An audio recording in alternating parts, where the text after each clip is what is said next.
Hari ini kita akan belajar memahami prosedur menggambar ilustrasi dengan teknik manual dan digital. Sebelumnya, apakah ada yang tahu apa itu gambar ilustrasi? Ya, benar sekali. Gambar ilustrasi adalah gambar yang mengekspresikan gagasan, biasanya dituangkan pada media dua dimensi dengan tujuan memberikan penjelasan. Berikut ini adalah langkah-langkah menggambar ilustrasi. Yang pertama, menentukan gagasan. Gagasan di sini maksudnya adalah tujuan atau sasaran dari ilustrasi yang akan kalian buat.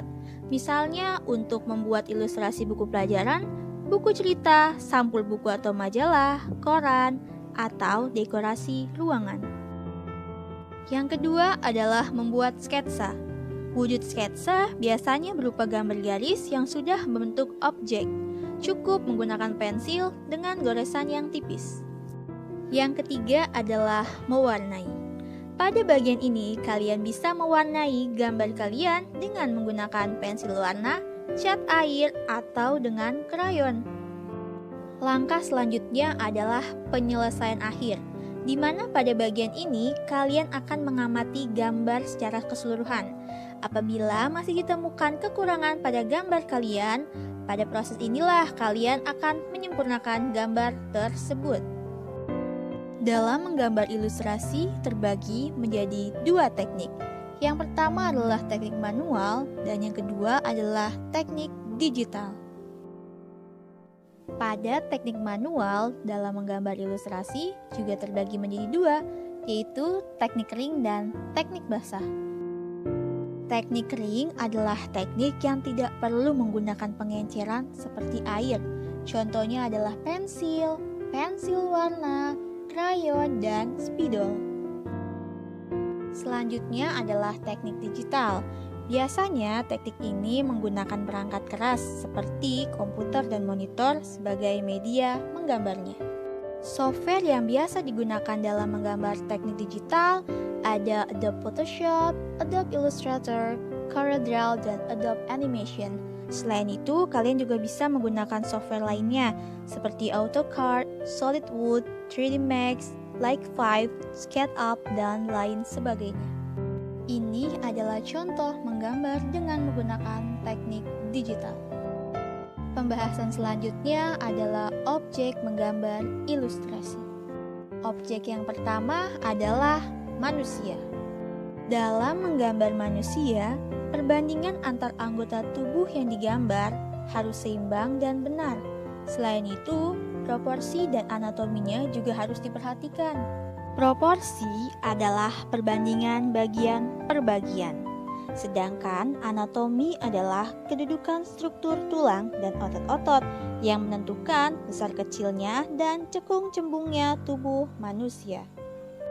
Objek menggambar ilustrasi yang kedua adalah binatang. Menggambar binatang sama dengan menggambar manusia. Namun, untuk mempermudah dalam menjelaskan objek binatang, kita dapat mengkelompokkannya menjadi beberapa macam, yaitu menggambar mamalia, burung, reptil, amfibi, ikan, dan serangga. Objek terakhir yaitu tumbuhan. Dalam menggambar tumbuhan, tampilan objeknya harus digambarkan lebih realis agar dapat diamati dan diketahui dengan jelas karakteristik tumbuhan yang akan kita gambar. Selanjutnya adalah gaya menggambar ilustrasi. Pertama adalah gaya representatif, di mana perwujudan gambarnya menyerupai keadaan nyata. Kemudian, gambar ilustrasi dengan gaya ini dapat dikerjakan secara manual atau fotografi. Sedangkan gaya dekoratif adalah gaya yang perwujudan gambarnya bersifat menghias atau mendekor. Gambar bergaya dekoratif ini dapat digunakan untuk menghias tata panggung atau ruangan pesta. Yang terakhir ada gaya karikatural, di mana perwujudannya terbagi menjadi dua gaya, yaitu karikatur dan kartun. Berikut ini adalah jenis-jenis gambar ilustrasi. Pertama, ada kartun. Kartun adalah gambar yang memiliki fungsi untuk menghibur, seperti gambar manusia atau binatang. Kedua, ada karikatur, yaitu gambar yang menunjukkan objek seseorang dengan karakter yang lucu dan aneh. Biasanya jenis gambar ini mengandung sindiran atau kritikan. Ketiga yaitu komik, cerita bergambar yang sifatnya mudah dicerna. Komik pada saat ini mudah ditemukan dimanapun, seperti di surat kabar, majalah, atau di media sosial. Keempat, ada ilustrasi karya sastra. Jenis gambar ini dapat ditemukan di cerpen, puisi, novel, dengan tujuan memberikan penguatan dan mempertegas isi atau narasi pada materi.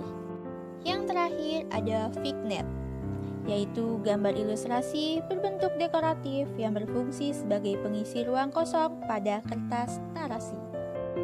Baiklah, itu saja yang bisa saya sampaikan pada pembelajaran hari ini. Semoga materi pada hari ini bisa bermanfaat untuk kita semua. Saya akhiri, kurang lebihnya mohon maaf. Assalamualaikum.